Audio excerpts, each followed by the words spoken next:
Hello everyone, welcome back to my YouTube channel.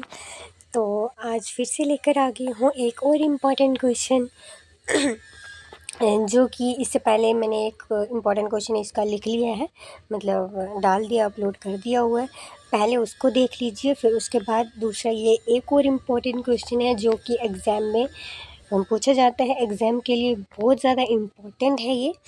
और चलिए video को स्टार्ट करते हैं और अच्छे से समझते हैं। और आप लिख लीजिए, कापी लीजिए और उतार लीजिए। ये मटेरियल अच्छा है और आप खुद से भी लिख सकते हैं। ऐसा नहीं है कि आप पूरा यही लिखेंगे। सिर्फ अगर आप पॉइंट वाइज भी देखते हैं ना, समझते हैं, तो आपको जो है आसानी हो जाती है। तो चलिए यहाँ पे देखने वाले हैं हम examine the major approaches to time management. यानी कि आपको मेजर अप्रोच जो टाइम मैनेजमेंट होता है उसके बारे में आपको बताना है कि क्या होता है।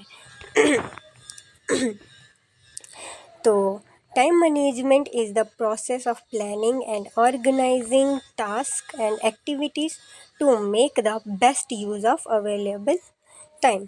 तो जो टाइम मैनेजमेंट होता है, जाने कि जैसे हमारा जो समय है, हम कैसे उसको जो है यूज़ करते हैं, किस तरीके से यूज़ करते हैं, कहाँ पे कितना टाइम आपको लगता है, ये सब चीज़ें जो है इसमें मैनेज करने की बात की जा रही है कि किस तरह से आप कौन सा टास्क मतलब किस तरह से आप इसको अपने टाइम को जो है यूज़ करते हैं। Effective time management help individual.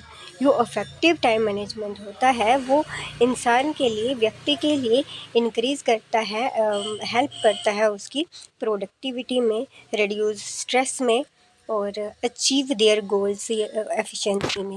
यानी कि उसके जो मतलब अच्छे से अगर आप अपना टाइम जो है मतलब यूज़ करेंगे, उसको वैल्यू देंगे, आप टाइम वेस्ट नहीं करेंगे, तो उसके लिए जो है आपको बहुत ज़्यादा उससे फ़ायदा होता है अपना गोल पूरा करने में।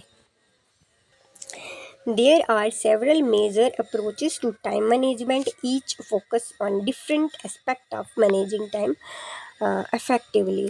तो देख लेते हैं हम पॉइंट्स वाइज। आपको याद करना है, सिर्फ पॉइंट भी अगर आप याद रखेंगे तो आपको जो है कोई भी आंसर आप लिखते हैं पॉइंट वाइज तो आपको बहुत ज़्यादा फ़ायदा होता है उस चीज़ का। और जो एग्ज़ामिनर होता है, जो टीचर होता है, जो चेक करता है, वो आपको अच्छे से मार्क्स दे सकता है। सेटिंग गोल, यानी कि आपको सेट करना है अपना गोल को कि कितना टाइम उसको देना है, कहाँ कहाँ पे आपका अपना टाइम जो है यूज़ करना है। फर्स्ट पॉइंट जो है हमारा ये है, this approach involve defining clear and specific short term goal. By having well defined objectives, individual can prioritize task and align their activity with their desire outcomes. ठीक है, समझ में आ गया। चलिए सेकेंड पॉइंट है हमारा prioritisation. Prioritisation is about identifying task, यानी कि आइडेंटिफाई मतलब टास्क करता है based on their importance and urgency. Prioritizing a task ensure that crucial activity are completed first, avoiding unnecessary stress and last minute rushes। तो sorry, last minute, ठीक है। तो यहाँ पे जो है आपको मतलब बहुत ही फ़ायदा होता है इस चीज़ से कि किस तरह से आप जो है कंप्लीट करते हैं अपना, मतलब टाइम को अच्छे से जो है यूज़ करते हैं और अननेसेसरी जो है स्ट्रेस को जो मतलब आपको जो टाइम आपका वेस्ट होता है उसको जो है अच्छे से यूज़ करके आप खुद को जो है एक मतलब अच्छे से एक टाइम मैनेजमेंट वाला बंदा बना सकते हैं ना। टाइम ट्रेसिंग ट्रैकिंग, ठीक है। Third point is that time tracking involve monitoring how time is currently. यानी कि टाइम ट्रैक आपका करता है कि इन्वॉल्व होता है, मॉनिटर करता है आपका time is currently being spent on various task and activities. This approach help individual, ये अप्रोच करता है हेल्प में आइडेंटिफाई टाइम वेस्ट जो आप करते हैं उसका, एक्टिविटीज़ जो वेस्ट एक्टिविटी करते हैं, recognize patterns of inefficiency and identifying opportunities for improvement. तो ये उसके काम आता है। प्लानिंग एंड शेड्यूलिंग बहुत इम्पॉर्टेंट चीज़ होती है ये चीज़ें।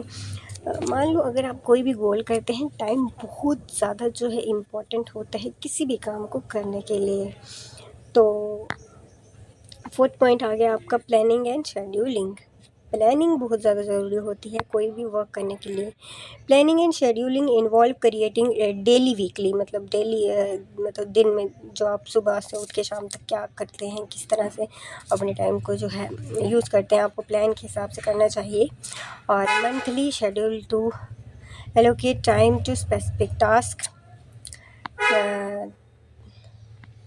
एंड यहाँ से लिखना एंड एक्टिविटीज़, ठीक है।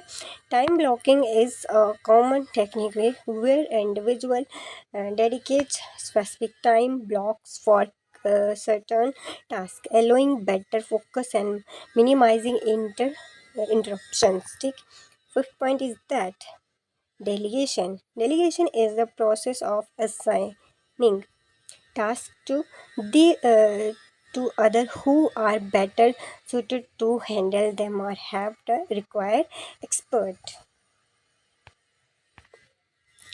सिक्स पॉइंट है avoiding procrastination. Procrastination is a significant barrier जो होते हैं टू अफेक्टिव टाइम मैनेजमेंट के। Overcoming procrastination involve breaking tasks into smaller manageable steps, setting deadlines and rewarding progress। I hope आपको ये चीज़ें समझ आ रही हैं। स्पेलिंग में कोई वो नहीं लगेगा, आपको अच्छे से लिख सकते हैं, राइटिंग समझ आ रही होगी, तभी मैं साथ में बोल भी रही हूँ, समझा भी रही हूँ। सेवन्थ है limiting distraction. Minimizing distraction is crucial for effective time management. This involves identifying common distractions such as social media। जैसे कि आप अपने सोशल मीडिया पर बहुत ज़्यादा टाइम अपना वेस्ट करते हैं रील्स देखने में या बहुत सारी चीज़ें करने में।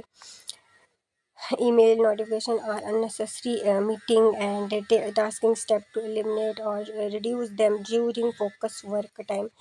मतलब आप सोशल मीडिया पे भी टाइम बिताएं, ये भी ज़रूरी होता है, लेकिन उतना भी नहीं। मतलब टाइम टू टेबल, एक टाइम टेबल बना लीजिए जिसमें कि आप कौन सा कितना टाइम किसको देना है, कितना टाइम किसको देना है, उस हिसाब से जो है कर सकते हैं।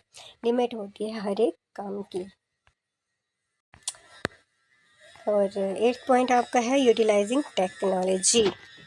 Technology can be a powerful ally in time management.